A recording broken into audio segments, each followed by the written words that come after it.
Nate the Great and a Musical Note by Mallory Chamont and Craig Chamont, illustrated by Mark Samont.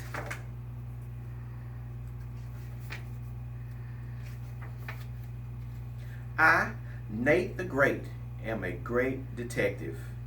This afternoon I was cleaning up after a big case. I was sitting in my bathtub singing. My dog Sludge was howling, and I heard a third sound. The doorbell was ringing. I stood up. I rushed towards the door. I stopped. I, Nate the Great, was all wet. I grabbed a towel and my detective hat. I answered the door. Pip was there. "I have come to see you," he said. Pip's hair covered half of his face. I was surprised he said anything. "Why did you come to see me?" I asked. Pip didn't answer. Pip doesn't say much. "Do you need a detective?" I asked. "Do you have a case to solve?" Pip nodded his head up and down twice. Then he opened his mouth. "Right away. Hurry," he said. Pip handed me a piece of paper. It was a note from Rosemary. I knew it would be strange. I read the note. A musical note from Rosemary. "Dear Pip, your mother phoned at 4 o'clock. When your lesson is through, this is what you have to do." A note. "Step left until you reach the middle. Step up and you will solve the riddle. Your piano teacher, Rosemary."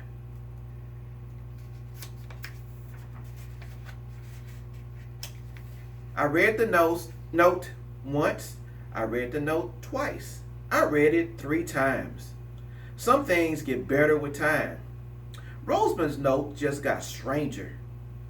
I could see why Pip needed me. "You're taking piano lessons from Rosemary?" I asked. Pip nodded his head up and down.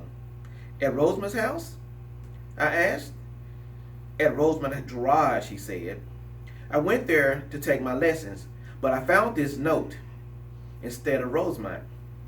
"Do you have any idea what your mother wants you to do at 4 o'clock?" I asked. Pip shrugged.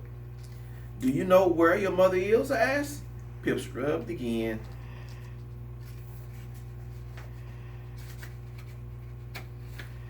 "So what does the note mean?" I asked. "It means that I, Nate the Great, have a case to solve by 4 o'clock. It's 10 past 3. We don't have much time." I got dressed fast. I wrote a quick note to my mother. "Dear Mother, I am on the case. I am leaving this note. It is a much better note than the one I just read. I will be back. Love, Nate the Great." "We must go to Rosemary's garage," I said to Pip. Pip sludged his shoulder, and I rushed to Rosemary's garage. I heard a piano music. I knew we were on the right track. I rushed into the garage. I rushed out of the garage. Annie and her dog Fame was in there. Sitting on the piano bench, Annie was playing an old piano. Fame's mouth was wide open. He was getting ready to sing or bite. I didn't really want to find out which one, but I had to look for clues. I went back into the garage with Pip and Sludge. Slowly, Annie stopped playing the piano and Fame closed his mouth. I was glad about that. I held up Rosemary's note. "Do you know anything about this?" I asked Annie. "No," Annie said, "and Rosemary isn't there. She went out to buy some stars." "Stars?" Yes, Rosemary. Yes, Rosemary. Stick a star on you if you get the music right." But Now she's late for my lesson. It was supposed to start at 3. Suddenly, Pip spoke. Hey, so was mine, he said.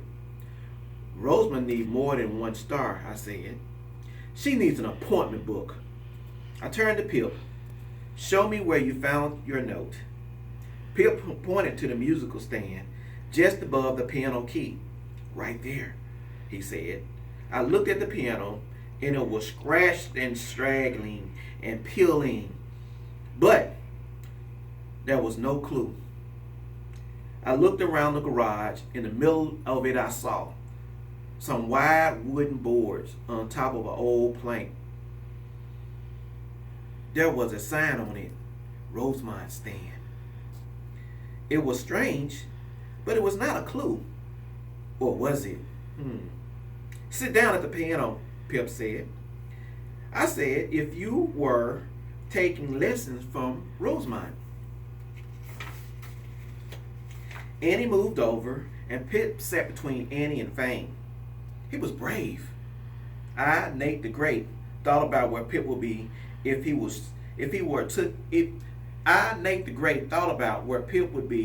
took some steps to the left. He would be in the middle of the garage. That's fitting with the riddle. Then he stepped up. He would be on Rosamond's stage. I had solved the case. It was my easiest case, or was it? Sludge and I sat down on the stage. I was thinking, why would Pip's mother want him on the stage? It was full of splinters. It was not a good place to be. It couldn't be the answer, I said. We would have to wait. For Rosamond to come back and tell us what the note means. Pip spoke up. I already did that. You talk too much, I said. We're all waiting and waiting. How long could it take to shop for stars? Too long. What if Rosamond didn't come back until after 4 o'clock? Suddenly I saw something shiny. Rosamond walking into the garage carrying a bag full of stars. She was followed by her 4 cats, Super Hex, Big Heck, Plain Heck, and Little Heck. They were covered with stars. I held up Pip's note. What does this mean? I asked. And Rosamond smiled. Pip's mother phoned with a message. I turned it into a music lesson. Pip had 15 minutes of piano lessons, so he should know what the note means. You're a shop detective, so you should know also what it means. I, Nate the Great, know what this means. It means I still have a case to solve. Rosamond grabbed my arm and pulled me over to the piano. How about a piano lesson? She said. Pip, Annie, and Fang got off the bench. Rosamond sat down. I'm going to play scales, starting with the middle scale, C. Watch my finger as it moved to the right. No, I said. You watch me as I move out this garage. I'm leaving. Rosamond grabbed my arm again. Watch. Middle C. D, E, F, G, A, B, C. Rosamond played 8 notes in a row on her piano. I just played a scale and started with the middle C. She said, got it, Nate? I, Nate the Great, got it. But I didn't want it. I started to sneak out of the garage. Rosamond kept on me. See the black notes? A black note is called a sharp. When it's above the white note, it is called a flat. And when it's, Rosamond, stop talking. She got up and pulled me back to the piano. I'm not done, she said. I gave my cat a singing lesson. Do you want my cat to know more than you? Do you want them to have more stars than you? Yes, I said. Rosamond pressed the white key near the middle of the keyboard. I knew it was the middle. I, Nate the Great, am a fast learner. I, Nate the Great, am a fast learner. Superhex screeched middle seat. Very good, Rosamond said. Sludge did not think so. He ran out of the garage. Rosamond moved her finger up the black notes above the middle seat. I knew it was a C shape. This is Big Hex's favorite note, she said. I, Nate the Great, didn't want to hear Big Hex screech C sharp. I ran after Sludge. Pip ran after me, and Rosamond ran after Pip and me. You owe me 5 cents for the piano lesson, she said to me. Then she reached for Pip. It's time for your lesson. You only have until 4 o'clock. Pip turned, took 2 steps, and tripped over Sludge. Rosamond pulled a hairbrush out of her pocketbook, and she brushed Pip's hair back from his eyes. Now you can see where you're going, she said. I said I would be back when I solved this case. I turned to Sludge. We must look for musical clues. We have to go where there's music. Sludge ran ahead. I knew where he was going. 5 minutes later, we were at the band concert in the park. Sludge and I sat down under a tree, and we had to listen hard, I said. We have to hear our ears and use our eyes. Sludge got up. He took 1 step to the left. He took 1 step to the right. He stepped backwards and forwards. Sludge was dancing to the music. Sludge was not dancing to the music. A bee was after Sludge. I went to rescue him. Now the bee was after me. The bee buzzed away. Let's go home, Sludge, I said. I, Nate the Great, need a pancake. Pancakes help me think. Sludge and I started to walk home. We walked fast. I only had until 4 o'clock to solve this case. Did I have any good clues? I had a strange musical note that told Pip what he had to do at 4 o'clock. But if he did, he would still be in Rosamond's garage. I did not see or hear any clues in her garage. All I got was a strange piano lesson. I did not see or hear any clues. At the band concert, all I got was buzzing bees after Sludge and me. I kept thinking and walking. I had to take this case 1 step at a time. I looked at Sludge. Sludge, you're a genius. Your dance steps, they weren't dance steps at the band concert. I just solved the case. Sludge and I took a giant step back to Rosamond's garage. We stepped inside. Pip was playing a piano. Rosamond was leaning over him. Annie and Fang was watching him. Stop the music, I said. I, Nate the Great, have solved the case. Pip, please get up. Step to the left, to the middle of the garage, and step up. Pip followed my directions. I am on the stage, he said. And I, Nate the Great, say that where your mother wanted you to be at 4 o'clock? Why, Pip asked. I said, when Sludge and I were at the concert in the park, I thought I saw Sludge do the dance. They gave me an answer to this case. I don't get it, Pip said. I will explain, I said. Rosamond gave the piano lesson to you and Annie. Rosamond gave a singing lesson to her cat. So Rosamond gives different kinds of lessons. So what, Pip said. I, Nate the Great, say that the steps in Rosamond's notes are double clues. Ordinary steps get to the stage and dance steps. After you get there at 4 o'clock, your mother will want you to start taking dance lessons from Rosamond. Rosamond clapped her hands. That's a wonderful idea, but it's a wrong answer to this case.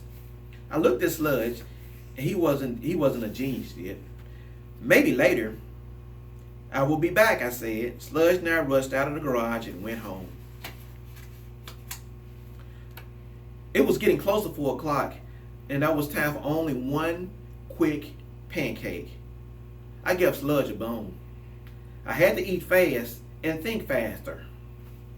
Rosemont said I was a sharp detective, but this case has fallen flat as my pancakes. Rosemont said that Pip should know what her note meant because he had taken piano lessons. But what about the steps? I knew there were not dance steps, and suddenly I knew more. Pip was supposed to take steps on the piano. I looked at Rosemary's note again, and she underlined the word a note. Why did she underline them? Because it meant something. It meant a note on the piano. I, Nate the Great, knew where a note was. I too had taken piano lessons from Rosemary. I got a piece of paper and a pencil, and I drew a picture of a piano key that Rosemary had used to play the scales. Then I put my finger on the note A and moved my finger to the left.